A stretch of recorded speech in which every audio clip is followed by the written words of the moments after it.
The arena was packed. Tampa, Florida, 2012. Republican National Convention. Flags hanging from the ceiling. Signs waving in the crowd. Thousands of people waiting for the next speaker. The energy was electric, political.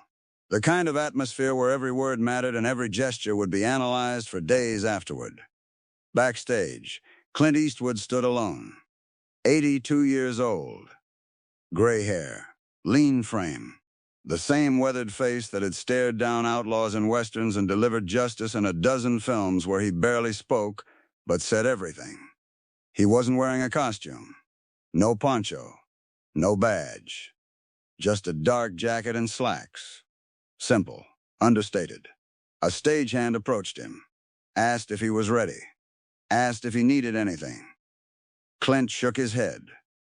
"I'm good." The stagehand hesitated. "Do you want to go over your remarks?" "Check the teleprompter." Clint looked at him. That same steady look that had made studio executives nervous for 50 years. "I don't use teleprompters," he said. The stagehand nodded. Backed away. Left him alone. Because that's what Clint wanted. To be alone with his thoughts. To figure out what he was going to say when he walked out onto that stage in front of millions of people watching on television and thousands more sitting in that arena expecting something from him.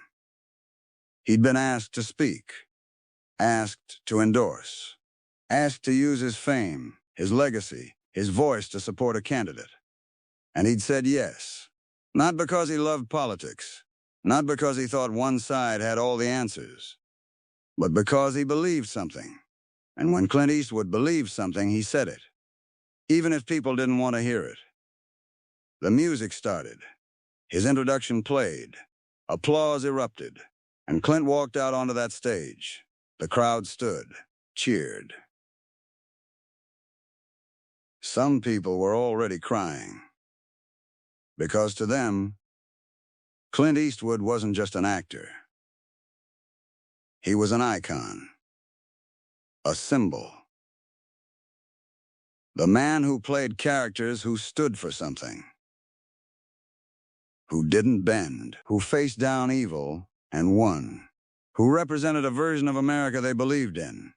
And now he was here, supporting their candidate, validating their choice. Or so they thought. Clint walked to the microphone, looked out at the crowd, waited for the applause to die down. And then he did something nobody expected. He turned to an empty chair sitting on the stage beside him. And he started talking to it. "So, Mr. President," he said, addressing the empty chair, how do you handle promises that you've made?" The crowd laughed. Some of them. Others looked confused, unsure if this was planned, unsure if this was a joke, unsure what they were witnessing. Clint continued. "What do you say to people? Do you just, I know people were wondering. You were a lawyer. You were in law school." He paused. Listened to the empty chair. Like it was responding. "Yeah," Clint said, nodding. "That's what I thought." The laughter grew, but it was nervous now. Uncertain, because this wasn't a traditional political speech. This wasn't scripted. This wasn't what anyone had prepared for. Clint kept going. He asked the empty chair questions. Paused for invisible answers. Made jokes about policy and promises and things the current president had said or done. Sometimes the crowd laughed. Sometimes they applauded. Sometimes they just sat there, not knowing how to react. Because Clint Eastwood, the man who'd made a career out of control, out of precision, out of knowing exactly what to say and when to say it, was improvising, rambling, talking to furniture. Backstage, campaign staffers watched in horror. This wasn't the plan. This wasn't what they'd approved. They'd wanted Clint to come out, deliver a few lines, endorse the candidate, and leave. Clean. Simple. Safe. But Clint had never been safe. He'd always done things his own way. And tonight was no different. He talked about the economy, about wars, about politicians making promises they couldn't keep. And through it all, he kept addressing that empty chair, kept pretending the president was sitting there, kept having a conversation with someone who wasn't there.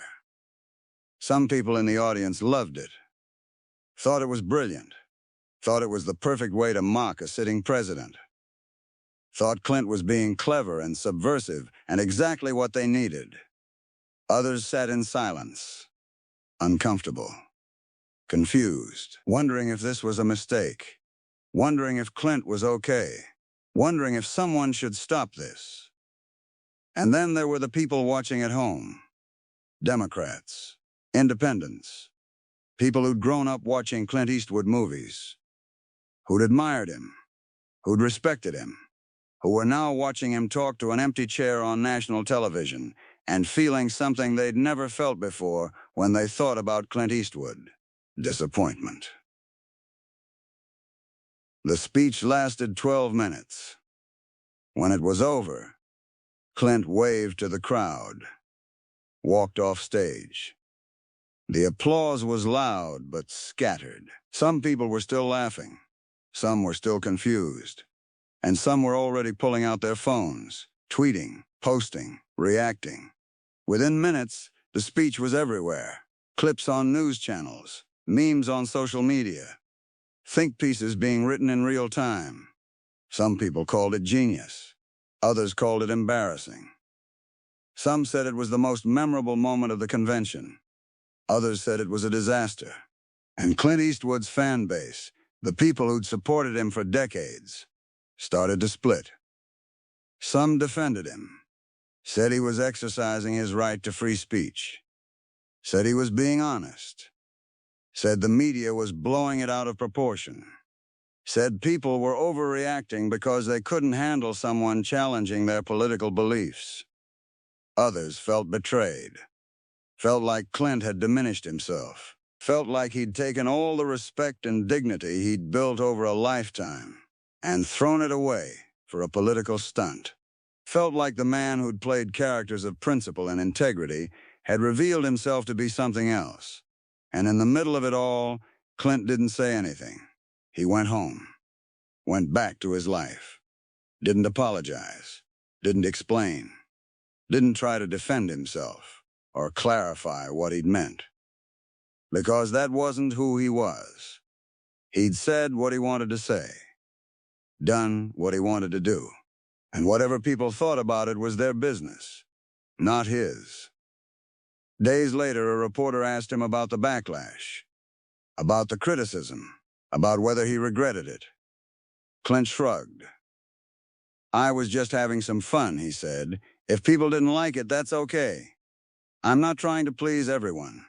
The reporter pressed, asked if he understood that some of his fans felt let down.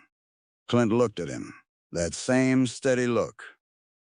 "If they're that upset about it," he said, "then maybe they didn't really understand me to begin with." And that was it. That was all he gave. Because Clint Eastwood had never asked people to agree with him, had never asked people to worship him, had never promised to be anything other than who he was. And who he was, apparently, was someone willing to walk onto a national stage and do something unconventional, something risky, something that would make some people laugh, and some people cringe, and some people question everything they thought they knew about him. The years that followed were complicated. Some fans came back, decided the speech didn't matter, decided they could separate the man from the moment, decided they still loved his movies, still respected his work, still admired his career. Others didn't. Couldn't watch his films the same way. Couldn't see him as the characters he'd played. Couldn't forget the image of him talking to an empty chair and rambling through a speech that felt more like a rough draft than a finished thought. And Clint kept making movies, kept directing, kept acting, kept doing the work he'd always done. Some of those films were brilliant. Some won awards. Some reminded people why they'd loved him in the first place. But the speech never went away.